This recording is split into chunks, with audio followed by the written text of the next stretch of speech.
భూమి మీద ఇది నాది అని భూమిని స్వతంత్రించుకొని సంతోషంగా జీవించాలనుకుంటున్నారా?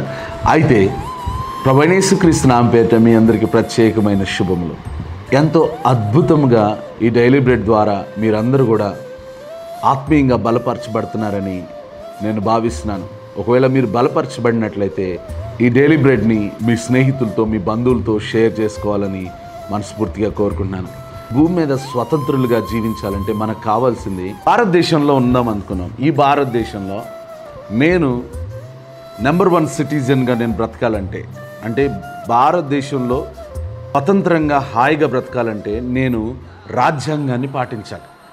రాజ్యాంగానికి వ్యతిరేకంగా ఒకవేళ నేను బ్రతికితే నేను జైల్లో బ్రతుకుతాను, బంధకాల్లో ఉండాల్సిన వ్యక్తిని.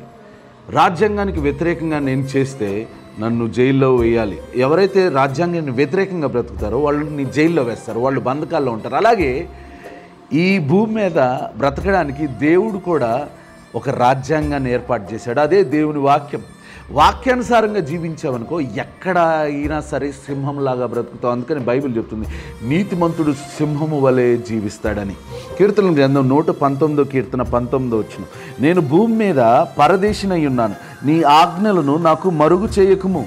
నేను భూమి మీద పరదేశిని అయిపోయాను, నీ ఆజ్ఞలను నాకు మరుగు చేయకు. ఒకవేళ దేవుని ఆజ్ఞలు మనం మరుగైపోతే ఎలా బ్రతుకుతామంటే, ఒక పరదేశి ఫారిన్ నుంచి వచ్చినోడు ఇండియాలో ఒకవేళ బ్రతికితే ఎలాంటి దారుణాలు ఎదుర్కొంటాడో అలాంటి పరిస్థితులు మనం ఎదుర్కోవాల్సి ఉంటుంది. కాబట్టి దేవుని ఆజ్ఞలను వెతకాలి. అందుకని యేసుక్రీస్తు వారు అంటాడు, మొదట నా రాజ్యమును, నా నీతిని వెతకండి. దేవుని యొక్క నీతిని అంటే దేవుని యొక్క రాజ్యాంగాన్ని, దేవుని యొక్క వాక్యాన్ని ప్రతిరోజు, అవును నేను చేసే పని వాక్యానుసారంగా ఉందా లేదా, ఇదిగో ఈ బిజినెస్ చేస్తున్నాను వాక్యానుసారంగా ఉందా లేదా, ఇదిగో ఈ మనుషులతో బంధాన్ని ఏర్పాటు చేసుకుంటున్నాను, మరి ఇది దేవుని వాక్యానుసారంగా ఉందా లేదా అని ప్రతిరోజు మనల్ని మనం చెక్ చేసుకుంటూ ఉండాలి. అలా చెక్ చేసుకుంటుంటే ఈ భూమి మీద మనం స్వతంత్రులుగా బ్రతకగలుగుతాం. లేకపోతే పరదేశుల వలె మనకు అర్థం కాని స్థితిలో, అయోమయమైన పరిస్థితిలో మనం జీవించాల్సి ఉంటుంది. కాబట్టి వాక్యానుసారంగా జీవిద్దాం, స్వతంత్రులుగా జీవితాన్ని ఆశీర్వాదకరంగా అనుభవిద్దాం. God bless you.